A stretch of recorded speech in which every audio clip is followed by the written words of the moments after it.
The 911 line lit up just before noon, right as I was pouring my third cup of coffee. The dispatcher's voice crackled through my office radio. "We've got a trespassing complaint at Willow Creek Lake. Caller says there's a dangerous squatter refusing to leave private HOA property." I glanced at the screen and my stomach dropped. That was my lake, my land, and I was sitting 10 feet away from the dispatch console because, lucky me, I'm the county's volunteer fire chief. The name on the caller ID didn't surprise me one bit: Melanie Carter, president of the Willow Ridge Homeowners Association, self-appointed queen of the cul-de-sac. For 6 months, she'd been trying to claim a piece of my ranch like it was her God-given right. What she didn't realize was that her emergency call had just come straight to my office. I leaned back, listening to her voice pour through the speakers, smooth, rehearsed, dripping with fake concern. "There's a man on the lake, possibly armed. He refuses to identify himself. We need deputies out here immediately." I almost laughed. The armed man was me sitting on the dock that's been in my family for 3 generations. Name's Clay Henson, 51 years old, born and raised in Stillwater County, Montana. My granddad bought this ranch after the war, 600 acres of dust, pine, and pride. He built a dam by hand, turned a spring into the 12-acre lake I still fish today. My dad stocked it with trout. When I was a kid, taught me to swim, taught me that the land isn't just property, it's inheritance. These days I run about 100 head of cattle, fix fences till my hands ache, and pull double duty as the local fire chief. My wife Lila keeps the small-town library alive. My old man, 89, now still wakes up at dawn to fish that same lake every morning the weather allows. It's a good life, quiet, steady, honest. Or it was. 5 years back, a developer from Bozeman bought the parcel next door. 80 acres turned into 10 luxury home sites. They called it Willow Ridge Estates, fancy gates, manicured lawns, Teslas parked where trucks used to be. Then the HOA formed, complete with bylaws thicker than a Bible, and a board full of people who thought owning lakefront views meant owning the lake. From their back decks, they could see my water shimmering through the trees, close enough to taste, but never theirs. Most neighbors understood. They waved, asked politely if they could fish once in a while, and respected a no when they heard it. But not Melanie. She moved in wearing yoga pants and entitlement like a badge. Former HR executive from Silicon Valley talked like every sentence was part of a policy memo. Within months, she'd muscled her way into being HOA president, and soon after a certified letter showed up in my mailbox. It was a masterpiece of passive-aggressive bureaucracy. She claimed that an old county map showed a public easement to my lake, demanded I grant walking access and dock privileges, or she'd pursue legal avenues. I spent $3,200 hiring a title attorney and surveyor just to confirm what I already knew: no easement ever existed. None. I mailed her the documents, polite and professional. She never apologized. She pivoted like snakes do when the first strike fails. Next, she accused me of encroachment, said my fence cut into HOA common land. Then one morning I walked out of my barn and found 4 strangers on my property tripods, set up measuring equipment, clicking, and Melanie leading them like some suburban explorer. I walked right up to her. "You're trespassing, Melanie. Leave now." She smiled, calm as ice. "We're on the disputed boundary, Clay. Our surveyor has every right to verify." I told her to pack it up or I'd call the sheriff. She pulled out her phone, started recording, and said, "Go ahead. We're documenting your harassment." I didn't call the sheriff. Not yet. I took photos of all of them, faces, plates, gear, everything. That night, my attorney Greer Langford, a ranch kid turned legal bulldog, sent a cease and desist letter that could strip paint. A week later, her out-of-state surveyor Folded admitted Melanie had misled him and filed a formal apology with the licensing board. That should have ended it. But Melanie wasn't after truth. She was after control. She flooded the HOA Facebook page claiming I'd threatened residents with violence. Lila saw it first, her face pale as she handed me the phone. 50 comments, deep strangers calling me a bully, saying a fire chief shouldn't intimidate retirees. I told Lila let her talk. Paper trails don't lie. But that night, sitting on the dock with my old man, I realized she was playing a different game. She wanted to ruin me in public before she lost in court. A few weeks later, she chained my pasture gate shut. Heavy-duty padlock, no explanation. I grabbed my bolt cutters, snipped it clean, left the chain on the ground. Next morning, there was another lock, thicker this time. I didn't cut it. Instead, I checked the trail cam I'd mounted in the pines, caught her on video at dawn, gloves on headlamp shining, whispering to herself. Let's see him get through now. That footage went straight to Sheriff Dale Carter, no relation, thank God. Dale shook his head when he saw it.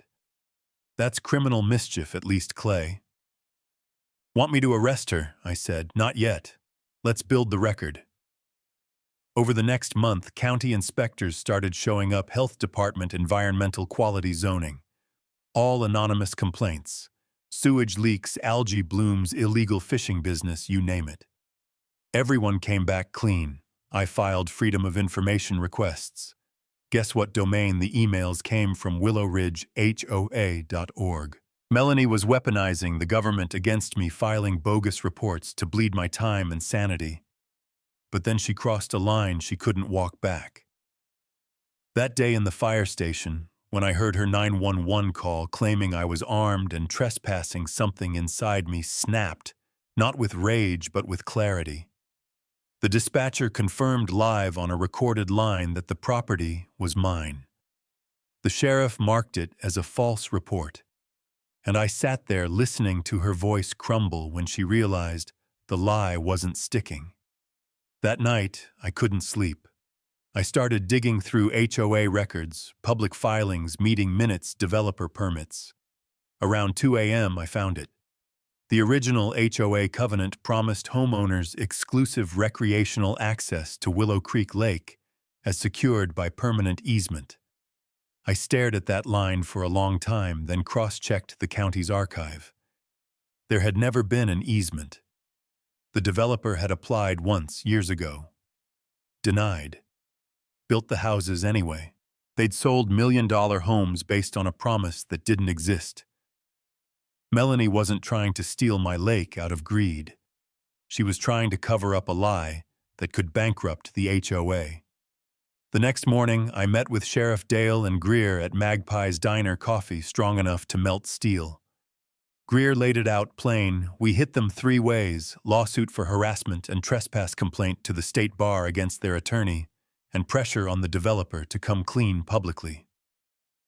Dale leaned back, grinning. You want her done for good? Let's build a case so tight she can't breathe without perjuring herself. 2 weeks later, everything blew up.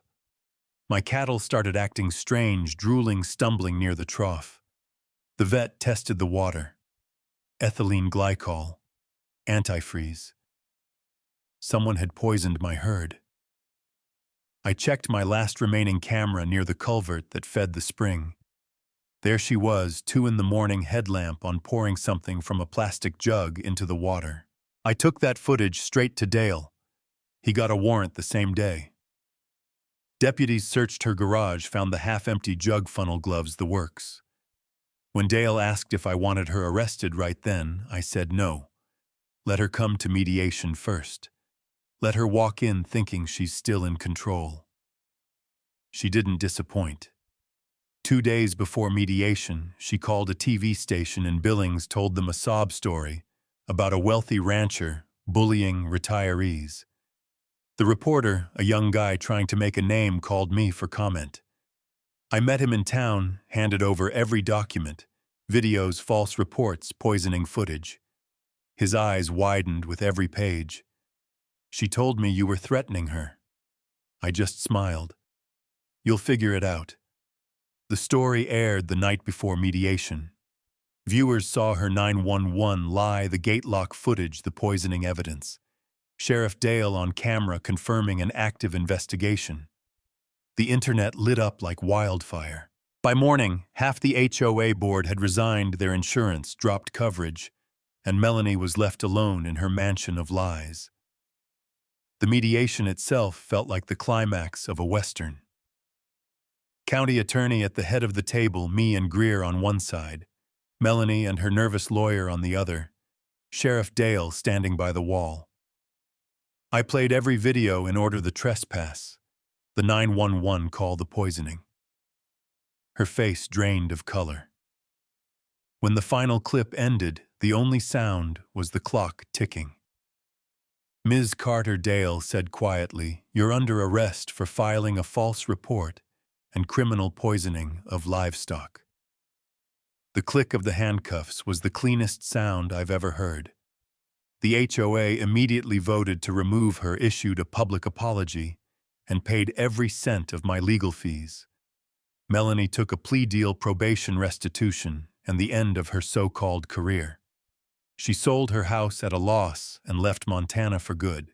A few months later, I used her restitution money to start a scholarship, in my dad's name, $2,000 a year, for local kids studying agriculture. I even donated a corner of the ranch to the county conservancy, made sure it'll stay wild forever. And because life's too short for grudges, I hosted a community BBQ that fall. 40-some folks from the HOA came out. We ate ribs by the lake, swapped stories, even laughed about it all. One of them asked, half joking, "So can we fish here now?" I told him, "Sure, so long as you ask first and bring beer." I guess that's the thing about land. You fight for it, you bleed for it, but in the end, it's not about owning dirt. It's about protecting what's right, what's true. So yeah, Melanie tried to take my lake by calling 911 on me, not realizing the call came straight to my office. I didn't beat her with rage or revenge. I beat her with evidence, patience, and a whole lot of documentation. Now I've got my peace back, my cattle are healthy, and the lake's still ours, clear, cold, and honest as ever. Tell me what you think. Was I right to fight back the way I did? Have you ever had to stand up to someone who thought rules didn't apply to them? Drop your story in the comments, hit that like button, and subscribe, because next week I'll tell you about the time a city inspector tried to condemn my barn over a bogus code violation, and how I made him fix it himself.